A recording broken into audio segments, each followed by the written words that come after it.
उन्हीं दृढ़ भक्तों, महापुरुषों, महान संतों में से एक हैं आदरणीय संत गरीबदास जी, जिनका जन्म आज से लगभग 300 वर्ष पूर्व गांव छुड़ानी, जिला झज्जर, हरियाणा में सन 1717 यानी विक्रमी संवत 1774 में हुआ था। आपकी जानकारी के लिए बता दें कि गांव छुड़ानी में गरीबदास जी महाराज का नानका है। संत गरीबदास जी महाराज का मूल गांव करौंथा, जिला रोहतक, हरियाणा है।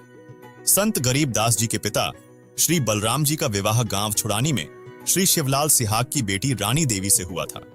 श्री शिवलाल जी का कोई पुत्र नहीं था, इसलिए श्री शिवलाल जी ने अपने दामाद श्री बलराम जी को घर जमाई रख लिया था।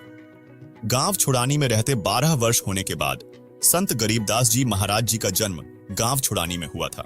श्री शिवलाल जी के पास 2500 बीघा अर्थात आज के अनुसार 1400 एकड़ जमीन बनती थी। उस सारी जमीन के वारिस श्री बलराम जी हुए तथा उनके पश्चात उनके इकलौते पुत्र संत गरीबदास जी उस सर्व जमीन के वारिस थे। उस समय पशु अधिक पाले जाते थे। लगभग 150 गौएं श्री बलराम जी रखते थे। उनको चराने के लिए अपने पुत्र गरीबदास जी के साथ अन्य कई ग्वाले किराए पर ले रखे थे। वे भी गौओं को खेतों में चराने के लिए जाया करते थे। जब संत गरीबदास जी 10 वर्ष की आयु के हुए, वे गायों को चराने के लिए अन्य ग्वालों के साथ नला नामक खेत में गए हुए थे। गांव कबलाना की सीमा से सटा नला नामक खेत में सर्व ग्वाले एक जांडी के पेड़ के नीचे बैठकर खाना खा रहे थे।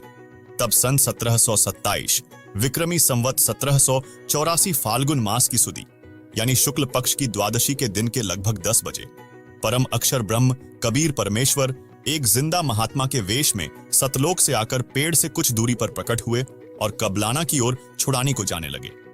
जब परमेश्वर कबीर जी ग्वालों के पास आए तो ग्वालों ने कहा, बाबा जी राम राम। राम राम।